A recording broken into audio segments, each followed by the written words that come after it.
O tema para hoje, o Jesus que você precisa conhecer. Mas antes de começar, vamos orar. Pai eterno que estás nos céus, aqui estamos na Tua presença. Te agradecemos pelos desafios, te agradecemos pela fé, te agradecemos pelo ânimo que o Senhor colocou no coração dos Teus filhos e filhas aqui em Jacksonville. Derrama sobre eles o Espírito Santo. E que neste momento o Senhor derrame o Espírito Santo sobre mim e os meus irmãos, que ao abrirmos a Tua palavra, mais uma vez o Senhor venha falar ao nosso coração. É em nome de Jesus que pedimos. Amém, Senhor. O Jesus que você precisa conhecer. Quem é esse Jesus? É um Jesus amigo. É um Jesus bondoso. É um Jesus amável, é um Jesus que está perto, tão perto de você quanto uma curta oração que você faça de segundos ou de minutos, Ele está justo aí ao seu lado para socorrer, para ajudar, para estender a mão, para levantar aquele que cai. Jesus é um Deus que busca ter amizade com você, quer cear com você, quer entrar na sua vida, entrar na sua casa, Ele quer comer com você. Porque naqueles tempos, lá no Oriente Médio, o comer com uma pessoa significava amizade, intimidade. E quando nós abrimos a Bíblia em Apocalipse capítulo 3, abra a sua Bíblia, Apocalipse capítulo 3, e o verso 20, ali diz assim: eis que eu estou à porta e bato. Se alguém ouvir a minha voz e abrir a porta, entrarei em sua casa e com ele cearei e ele comigo. Apocalipse 3:20. O que é que Jesus está desejando? Entrar na sua vida, entrar na sua casa. Esse é um Deus que toma a iniciativa, que busca. É Deus quem tomou a iniciativa no Jardim do Éden e foi atrás de Adão e Eva. Onde estás, Adão? Ele tomou a iniciativa. A iniciativa sempre é de Deus, um Deus que nos ama. Dezenas de pintores, queridos, já pintaram quadros inspirados aqui em Apocalipse 3:20. Você vai encontrar muitos quadros mostrando Jesus batendo a porta. Agora, o mais famoso dos quadros pintados sobre Apocalipse 3:20 foi do pintor William Roman Hunt. Ele pintou em 1854. Esse é o mais famoso. E um dia um pastor que estava buscando inspiração para o seu sermão, porque o pastor fica orando durante a semana, pedindo a Deus que o ilumine, é assim que o pastor age, pedindo a Deus o tema e os textos e a mensagem que Deus quer que seja pregada. E esse pastor foi então até um museu de arte e estava ali contemplando este quadro de William Roman Hunt sobre Jesus batendo a porta. E o filhinho dele estava do lado dele, uma criança aí de 6 a 7 anos de idade. E o pastor contemplando o quadro de Jesus Cristo batendo a porta, meditando nisso, uma lágrima rolou dos seus olhos. E o filho olhou para o rosto do pai, viu as lágrimas, olhou para o quadro, e o filho perguntou: papai, esse homem conseguiu entrar? Esse homem conseguiu entrar? Porque era Jesus batendo a porta. Sabem, queridos, esta pergunta é a pergunta dos séculos. É a pergunta que está sendo feita até hoje. Será que Jesus conseguiu entrar na igreja de Laodiceia? Porque Apocalipse 3:20 diz respeito à igreja de Laodiceia.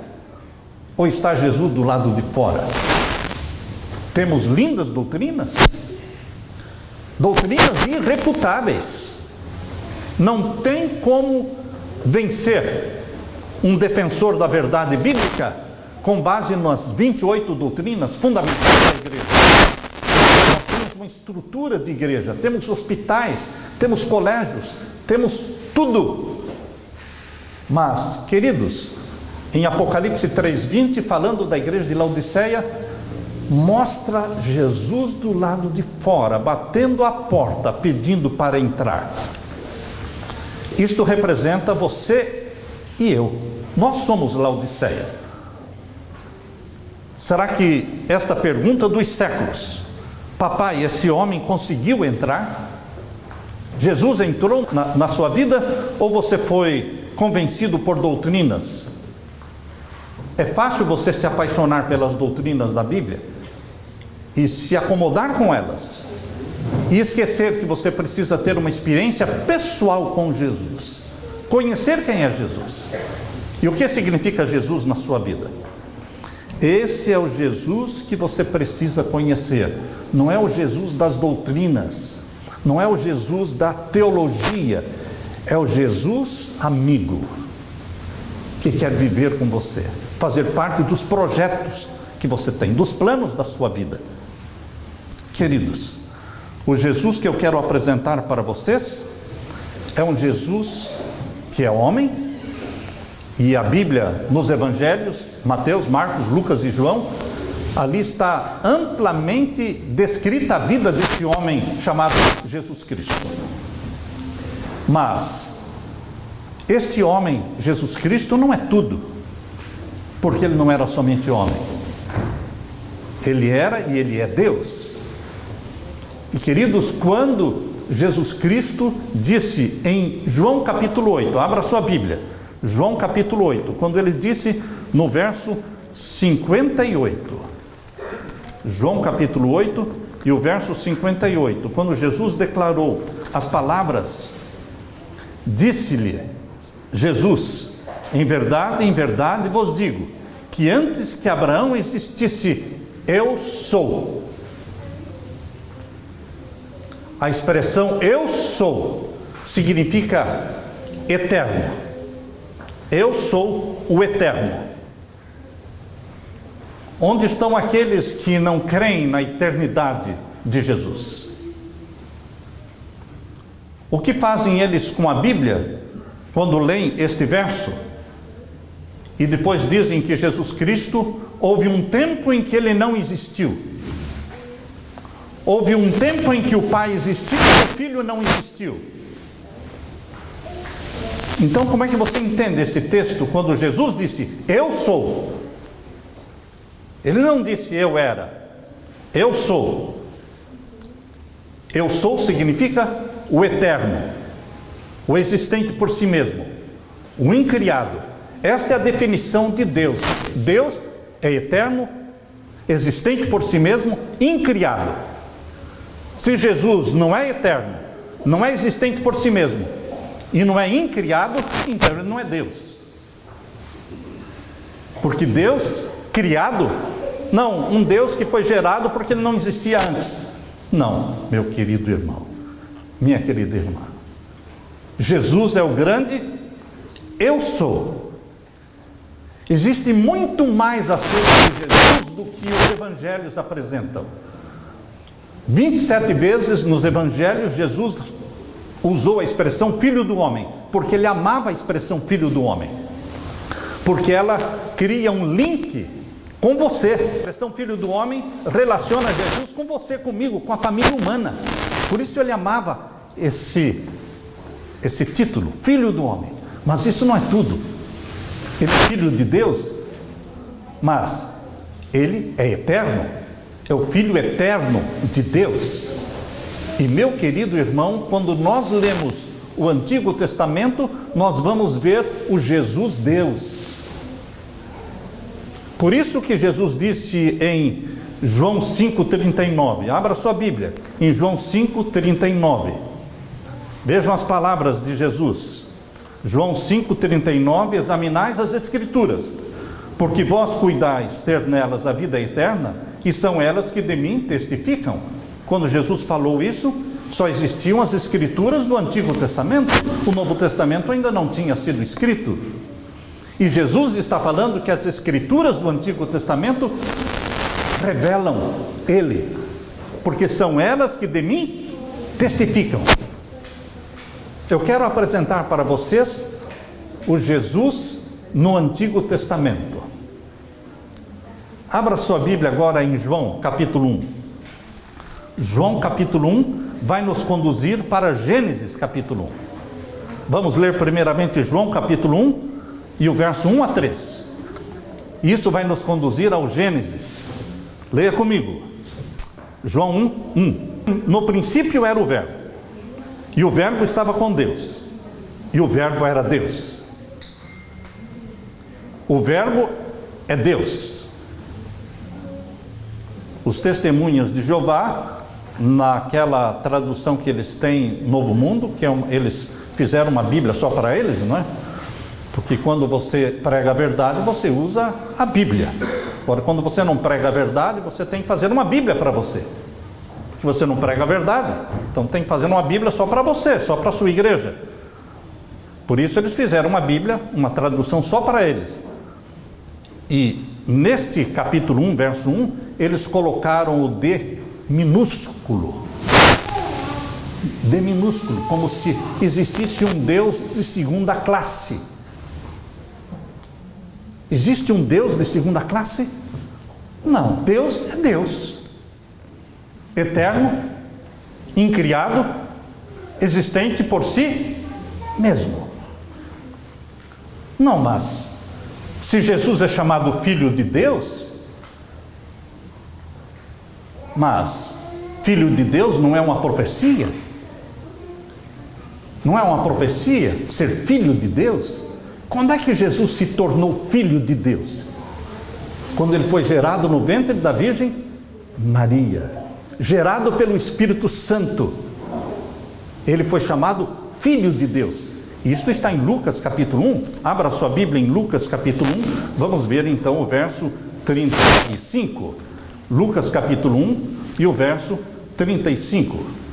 Respondendo o anjo, disse-lhe: descerá sobre ti o Espírito Santo, e a virtude do Altíssimo te cobrirá com a sua sombra, pelo que também o santo que de ti há de nascer será chamado Filho de Deus. Quando é que esta profecia, Filho de Deus, se cumpriu?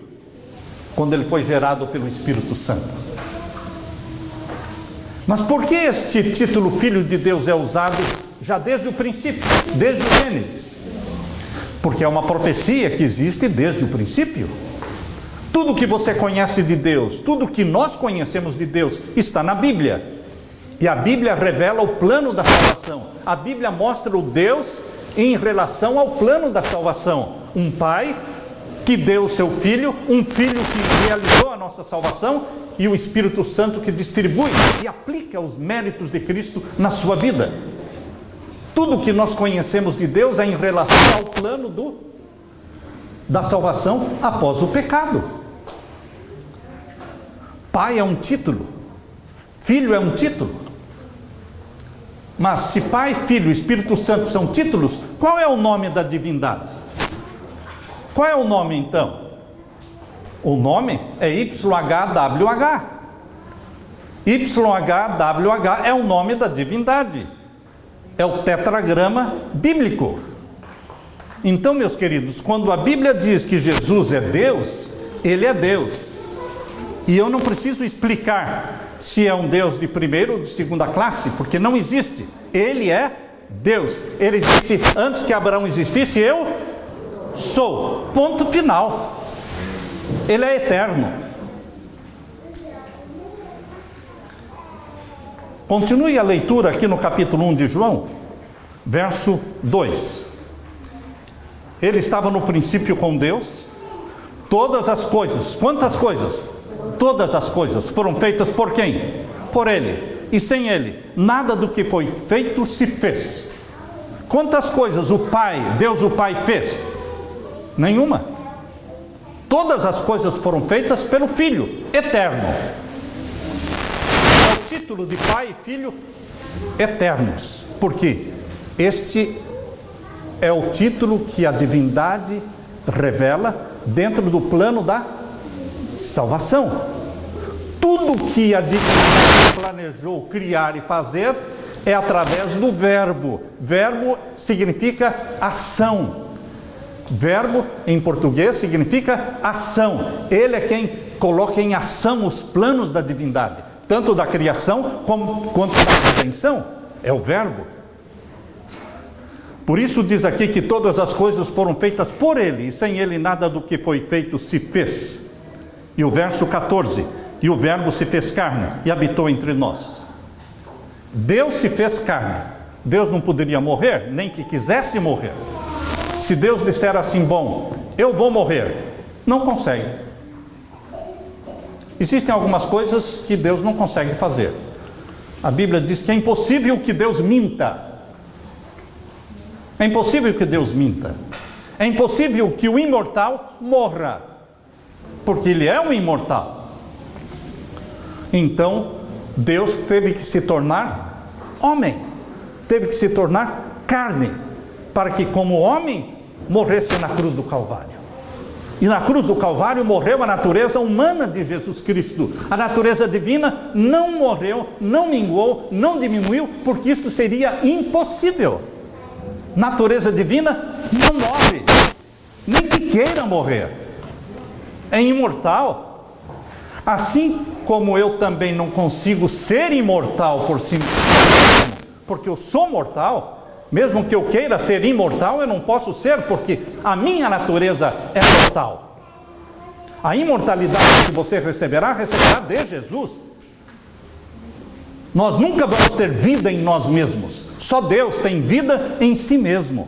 Só Ele tem vida inerente. Por isso, eternamente, você e eu vamos comer do fruto da árvore da vida, eternamente. Porque o comer mensalmente do fruto da árvore da vida, na Nova Jerusalém, demonstra que nós reconhecemos que a vida que temos, que a vida eterna que temos, é derivada de Deus. Porque só Ele tem vida inerente. E quando nós falamos Deus, estamos falando do Pai, Filho, Espírito Santo. Quando você quer especificar, então você pode especificar o Pai ou o Filho, ou o Espírito Santo. Mas quando você usa a palavra Deus, você está falando da família divina. Pai, Filho e Espírito Santo. Indo então, queridos, para Gênesis capítulo 1, aqui estava a família divina. O Elohim é a família divina. O Elohim é uma palavra plural no hebraico, que exige a existência de mais de dois, porque o hebraico tinha o singular, tinha o dual e tinha o plural. E Elohim não é singular e não é dual, é plural.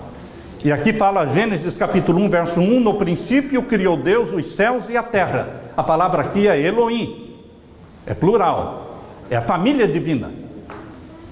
Mas não foi o Pai e não foi o Espírito Santo que disse, haja luz e houve luz. Foi o Filho. Todas as coisas foram feitas por Ele e para Ele. Interessante quando você pensa que o Deus de Gênesis capítulo 1 e o verso 3, e disse Deus, haja luz, era Jesus. Era Jesus. E haja separação entre águas e águas, era Jesus. Gênesis capítulo 1 e o verso 26, façamos o homem à nossa imagem, era Jesus. Então por que ele usou o plural, façamos à nossa imagem? Porque ele não estava sozinho. Ele é quem estava colocando a mão na massa, ele é o verbo, é ele que estava colocando em ação os planos da divindade. Mas ele é quem fez todas as coisas. Por ele e para ele, façamos o homem à nossa imagem. E você pode imaginar quando Jesus estava fazendo o corpo de Adão, que era uma máquina, mais de 4 metros de altura, mais de 1 tonelada. Quando Jesus estava construindo e fabricando o primeiro homem, com as suas próprias mãos, do pó da terra, dando forma, olhando para aquele corpo, ele disse, este é o primeiro Adão, eu serei o segundo Adão. O Satanás já tinha sido expulso do céu. Quando Deus criou Adão e Eva, Satanás já tinha sido expulso do céu. Já existia no meio do jardim do Éden a árvore da ciência do bem e do mal? Isso está aqui no Gênesis capítulo 2, não é? Gênesis capítulo 2 e o verso 16. E ordenou o Senhor Deus ao homem, dizendo: de toda a árvore do jardim comerás livremente, mas da árvore da ciência do bem e do mal, dela não comerás, porque no dia em que dela comeres, certamente morrerás. O pecado de Satanás no céu foi antes da criação, antes de Adão e Eva. Por isso, quando Deus criou Adão e Eva, no 6º dia da semana da criação, disse: vocês estão vendo aquela árvore ali? É a árvore da ciência do bem e do mal, vocês não podem comer dela, porque Satanás vai tentar vocês ali. Satanás é um anjo caído do céu, ele trouxe com ele 1/3 dos anjos do céu, e ele vai tentar vocês como tentou também todos os outros planetas, todos os seres celestiais. Ele tentou, mas ele trouxe somente 1/3 dos anjos. Ele vai tentar vocês naquela árvore. Adão e Eva conheciam quem era o anjo caído, porque ele caiu antes da criação deles. Então, queridos, quando Deus criou Adão e Eva, capítulo 2, verso 7, e formou o Senhor Deus o homem do pó da terra, e soprou em seus narizes o fôlego de vida, e o homem foi feito alma vivente, era Jesus criando Adão, e dizendo: este é o primeiro Adão. Eu sei que ele vai cair. Eu sei que ele vai cair. Deus sabe que você vai cair. Deus sabe que você peca. O problema não é cair. O problema não é pecar. O problema é não confessar o pecado. O problema é você se agarrar ao pecado e dar as costas para Deus. Que nós pecamos, Deus sabe. Que Adão iria pecar, Deus sabia. Mas Deus proveu um Salvador. Por isso que Jesus disse: este é o primeiro Adão, eu serei o segundo Adão. Houve uma provisão para o pecado, feita pelo próprio Criador, Jesus Cristo criando, e Jesus Cristo se prontificando a morrer, a fazer parte da família humana. Quando você lê Gênesis capítulo 3, verso 8: e ouviram a voz do Senhor Deus que passeava pelo jardim na viração do dia. Viração do dia é quando termina a parte clara e começa a parte escura. É a viração do dia, é o pôr do sol. Então, quando termina um dia, começa o outro. À tardezinha, Deus veio ao jardim do Éden visitar Adão e Eva. Este Deus era Jesus. Pastor Samuel, tudo era Jesus? Tudo era Jesus. E o Pai? O Pai nunca foi visto por ninguém.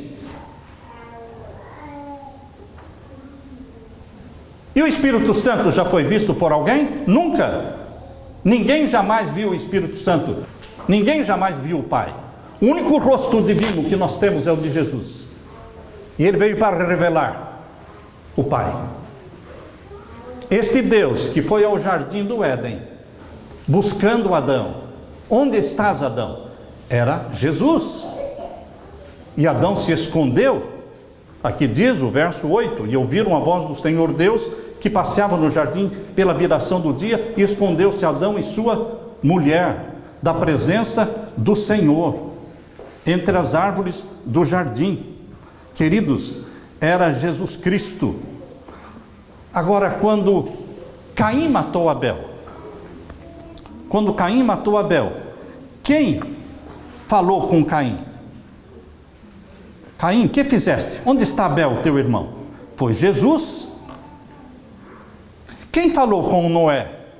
Construa uma arca. Daqui 120 anos, a terra será destruída por um dilúvio de águas. Foi Jesus. Quem falou com Abraão? Foi Jesus. Sai da tua terra, sai de Ur dos Caldeus e vai para uma terra que eu vou mostrar. Foi Jesus. Tudo é Jesus. Qual é a prova disso? Que tudo foi Jesus. João capítulo 1. Abra sua Bíblia em João capítulo 1. Veja quantas verdades existem no Evangelho de João. É o meu evangelho preferido. O meu evangelho preferido é o Evangelho de João. porque são verdades profundas. João 1, verso 18. Você pode ler comigo. João 1, 18. Deus nunca foi visto por alguém. Quando fala Deus nunca foi visto por alguém, está falando de quem? De Jesus ou do Pai? De quem? Do Pai, porque Jesus foi visto, foi abraçado, foi amado, foi odiado, foi cuspido, foi pregado na cruz. Então, o Deus Filho é conhecido, é o rosto divino que nós conhecemos. Quando a Bíblia diz, porque Deus nunca foi visto por alguém, está falando do Deus Pai. O Filho unigênito, que está no seio do Pai, esse o fez conhecer. Adão não viu o Pai, Noé não viu o Pai, Abraão não viu o Pai. Em todas estas teofanias, que é a expressão usada para aparições de Deus, era o Deus Filho, era Jesus Cristo, que ainda não tinha o nome de Jesus. O nome ainda era o nome da divindade, YHWH.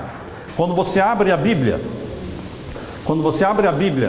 aqui em Gênesis, abra sua Bíblia em Gênesis, na experiência de Abraão, Gênesis capítulo 11.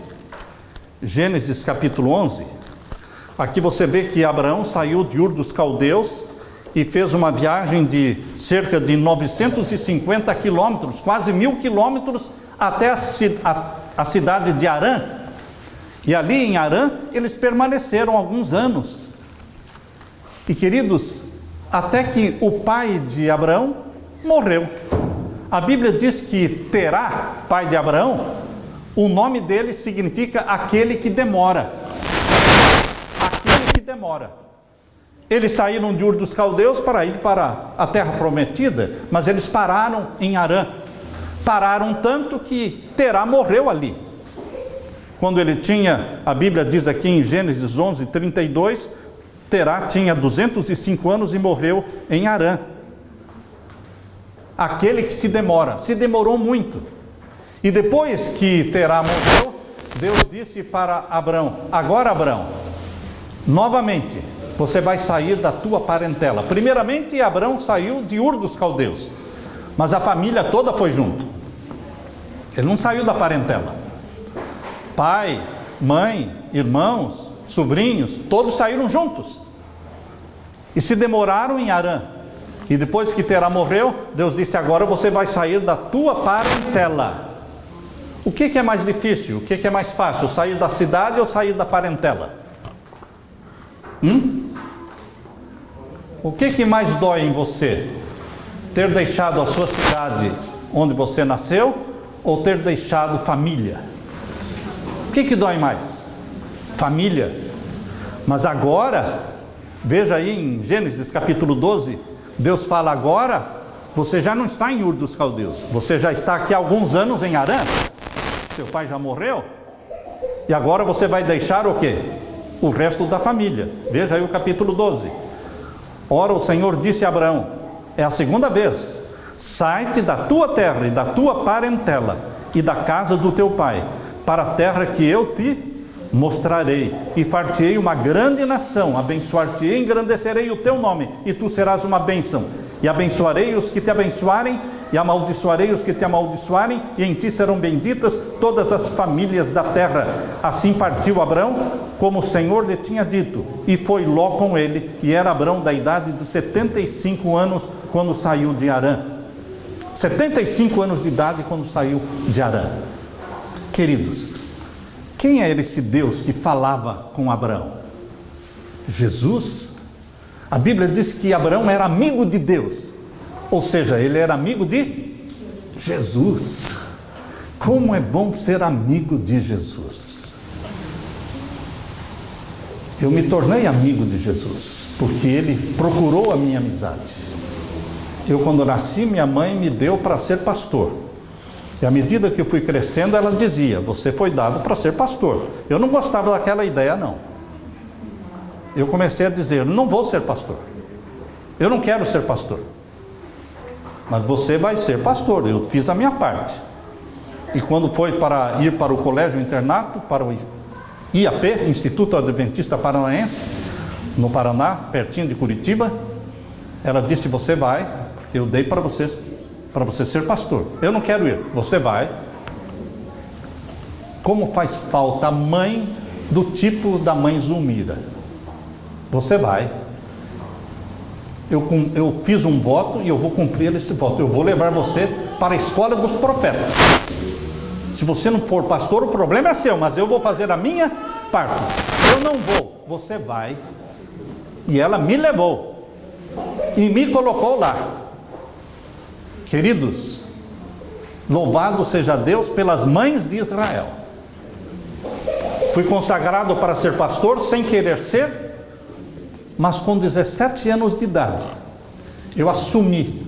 Falei: agora, Senhor, não é mais o voto da minha mãe. Com 17 anos de idade eu disse: agora é o meu voto, eu vou ser um pastor. E Deus disse: então eu vou te dar uma pastora para ser sua esposa. E me deu a Leila. Para um pastor tem que existir uma pastora, porque, queridos, Deus cuidou. Eu não era amigo de Jesus. Vocês sabem que até os 17 anos eu nunca tinha lido a Bíblia? Até os 17 anos eu nunca tinha estudado a lição da escola sabatina? Até os 17 anos eu não orava? Eu era rebelde. Eu seguia a banda dos meus primos que iam tocar nos bailes. Por isso minha mãe disse: eu vou tirar você daqui, eu vou levar você para o colégio, a escola dos profetas, você não pode ficar aqui. Queridos, eu me encontrei com Jesus quando eu tinha 17 anos, embora tenha nascido na igreja adventista, embora tenha sido batizado aos 12 anos de idade, mas eu só me encontrei com Jesus quando eu tinha 17 anos de idade. Nunca tinha lido a Bíblia e me deram um livro. Eu fui colportar, primeira experiência de colportor, estudante, e me deram de presente um livro, Preparação para a Crise Final. Sem nunca ter lido a Bíblia, foi o primeiro livro que eu li na minha vida, Preparação para a Crise Final. Por isso eu sou obcecado com profecias, porque foi o primeiro livro que eu li. E foi ali que Deus me deu uma experiência com Jesus.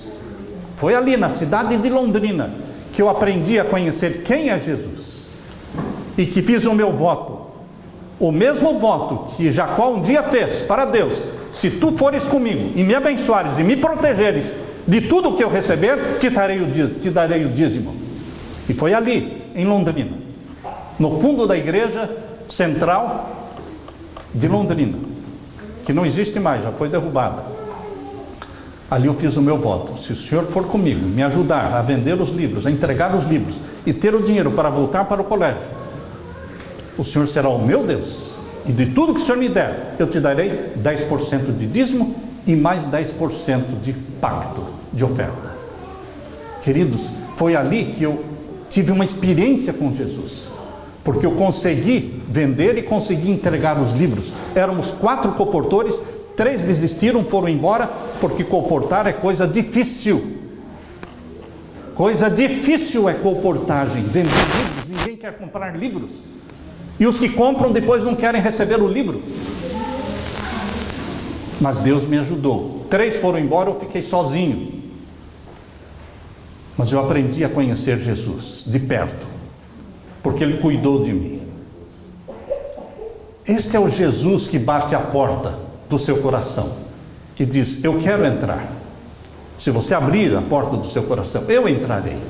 Esse é o Jesus do Antigo Testamento que falava com Abraão, falou com Adão, falou com Abraão, falou com Moisés na sarça ardente, aquela sarça que não se consumia, e Deus disse: Moisés, tire as sandálias dos teus pés, porque você está pisando em terra santa. Era Jesus no Monte Sinai, quando se revelou a Moisés, escreveu os 10 mandamentos em 2 tábuas de pedra, entregou-os a Moisés.